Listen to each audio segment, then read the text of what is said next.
श्री लालाचार्य जी का पावन चरित्र है। आप श्री रामानुजाचार्य के शिष्य भी हैं और उनके जामाता भी हैं, और बड़ा प्रिय चरित्र है, इसलिए नाभाजी ने विशेष रूप से इसका स्मरण किया है।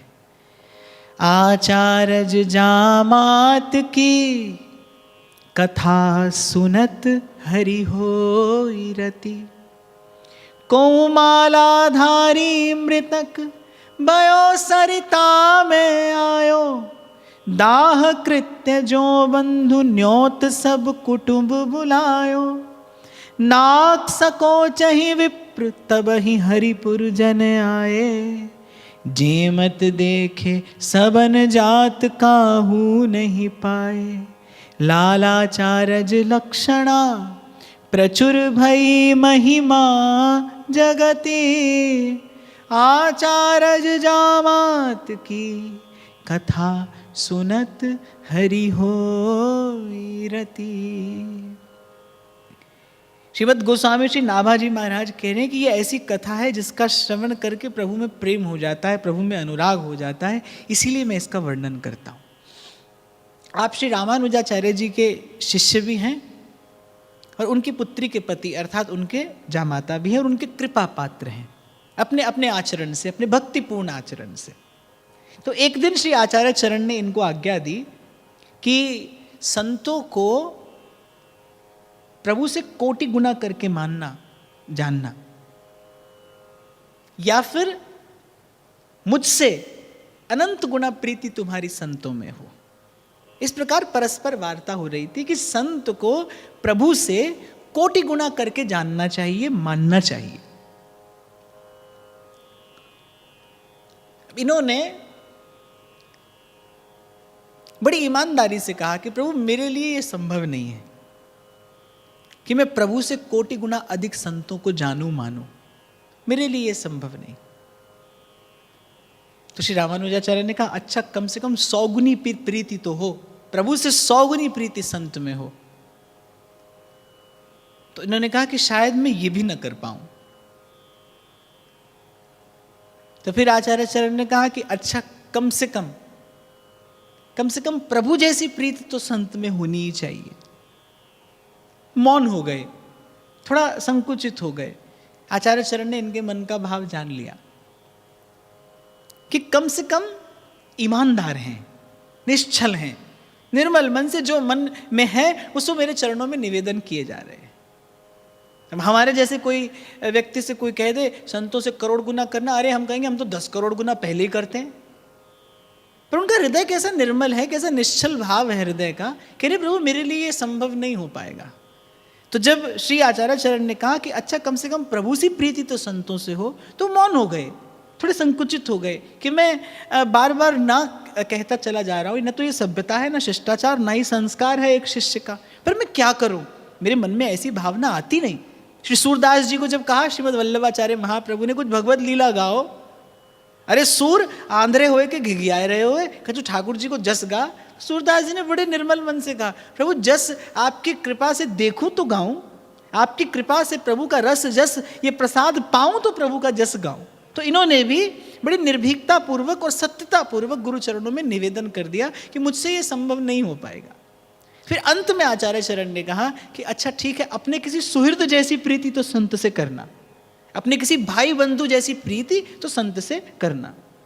तो ये बड़ी प्रसन्नता पूर्वक तत्पर हो गए, तैयार हो गए कि हाँ मैं अपने किसी सुहृद, अपने किसी भाई बंधु जैसी प्रीति संत से करूंगा।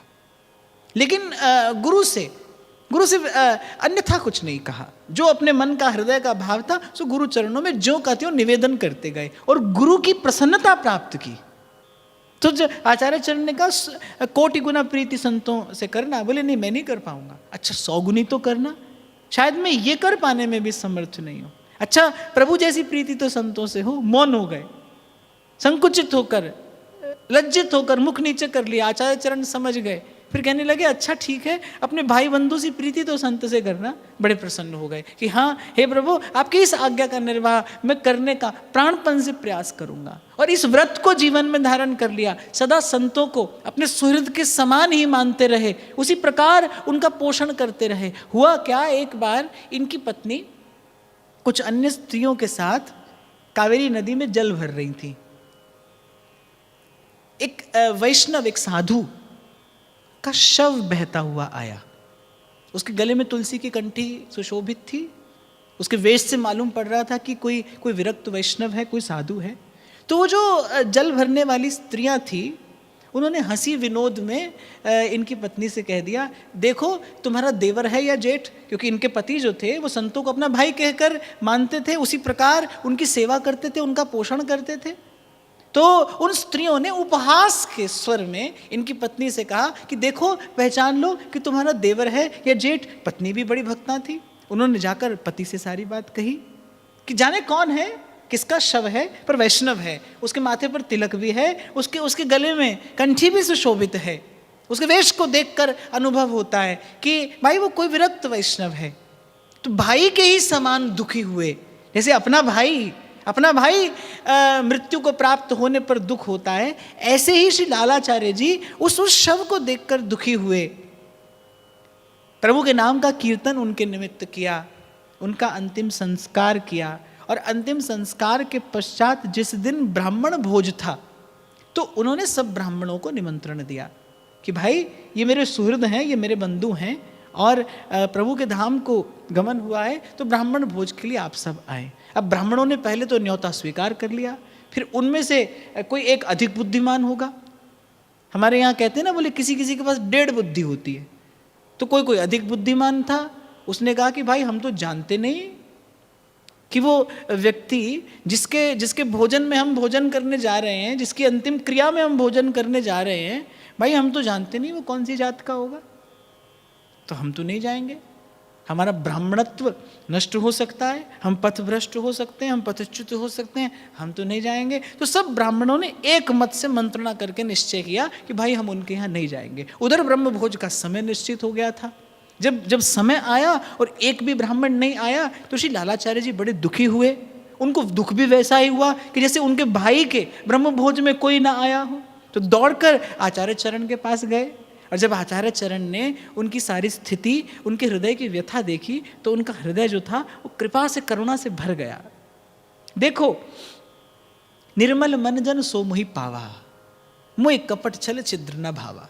त्रिकाल सत्य ये सिद्धांत है। और पूर्व भी शायद आपने और मैंने बड़े विस्तार से चर्चा की थी कि निश्चल होना ही निर्मल होना है, मन का निश्चल हो जाना ही निर्मल हो जाना है। आचार्य चरण ने देखा कि कैसी निश्चल प्रीति है, वस्तुतः नहीं जानते कि वो व्यक्ति कौन है, और केवल गले में कंठी बंधी है, खबर नहीं कि वस्तुतः वो व्यक्ति वैष्णव है भी या नहीं, उसका चरित्र क्या है, उसका आचरण क्या है। लेकिन केवल उसके मृत देह को देखकर, केवल उस तुलसी की मालिका को देखकर जान लिया कि इसका प्रभु से संबंध है, ये प्रभु का भजन करता होगा, और बस इस नाते ये हमारा सुहृद है, इस नाते हमारा बंधु है। उठाया, गोद में उसके सर को लिया, उसके निमित्त भगवान नाम जपा, उसका अंतिम संस्कार किया, अंतिम क्रिया की, और जो कर्तव्य था उसका सम्यक प्रकार से पालन किया। और अंत में ब्रह्म भोज के दिन ऐसी घटना घटी कि ब्राह्मणों ने आने से मना कर दिया, उन्होंने आना ही अस्वीकार कर दिया। तो उन ब्राह्मणों की दृष्टि केवल उसके देह पर थी कि भाई कौन सी जाति का है। और मैं तो सदा ही कहता हूँ भाई, चमड़े की आंख से चमड़ा ही दिखाई पड़ता है। इन चर्म चक्षुओं से केवल ये त्रिगुण युक्त संसार ही दिखाई पड़ता है। जो जानने योग्य है वो जान लिया है उसने। तो जो पहचानने योग्य है वो पहचान में आ रहा है कि नहीं आ रहा, भक्त पहचान में आता है कि नहीं, भक्ति की पहचान है कि नहीं, भाव को पहचानते हैं कि नहीं। आप पहचानेंगे नहीं तो सम्मान कैसे करेंगे? सम्मान करने के लिए पहचानना आवश्यक है ना। भक्त की पहचान हो, भक्ति भाव की पहचान हो, भगवान की पहचान हो। तो उन्होंने जो पहचानने योग्य तत्व था उसको पहचान लिया, और उसी नाते ये सब क्रिया की। जब आचार्य चरण ने उनके हृदय का यह भाव देखा तो बड़े प्रसन्न हुए, आशीर्वाद दिया कि जाओ, तुम्हारे घर स्वयं भगवान के पार्षद भोजन करने आएंगे। दौड़ कर गए, भोजन की सारी व्यवस्था की, प्रभु को प्रसाद निवेदन किया। और वैसे भी उन ब्राह्मणों को ये विचार करना चाहिए था कि श्री लालाचार्य जी के यहाँ भोजन थोड़ी मिलेगा, प्रभु का प्रसाद मिलेगा। उनके यहाँ जो भी वस्तु होगी वो कुछ और नहीं होगी, प्रभु को निवेदित प्रसाद होगा। और प्रसाद तो प्रसाद होता है भाई।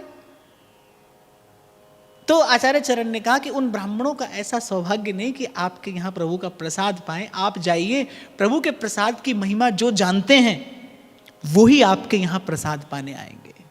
आचार्य चरण ने निश्चिंत करके भेजा कि प्रभु के प्रसाद की महिमा जो जानते हैं वही आपके यहाँ प्रसाद पाने के लिए आएंगे। समय पर भगवत पार्षद आए, दिव्य स्वरूप, दिव्य दर्शन, आंगन में बैठकर प्रभु का प्रसाद पाया, अपना उच्छिष्टामृत श्री लालाचार्य जी को देकर और प्रभु के धाम को गए। जब ब्राह्मणों ने ये लीला देखी, जब ब्राह्मणों ने भक्त और भक्ति की महिमा देखी, बड़ा खेद मन को हुआ। दौड़ कर गए श्री लालाचार्य जी के आंगन में। वो जो शीत प्रसादी के कण पड़े थे वो कण बीन बीन कर पाए, उनके चरणों की धूल अपने मस्तक पर चढ़ाई और भक्त और भगवान का जय घोष किया। अंत में विजय भावना की है भाई, अंत में विजय भाव की है, भावग्राही जनार्दन। तो ऐसा श्री लालाचार्य जी का पावन निर्मल चरित्र है।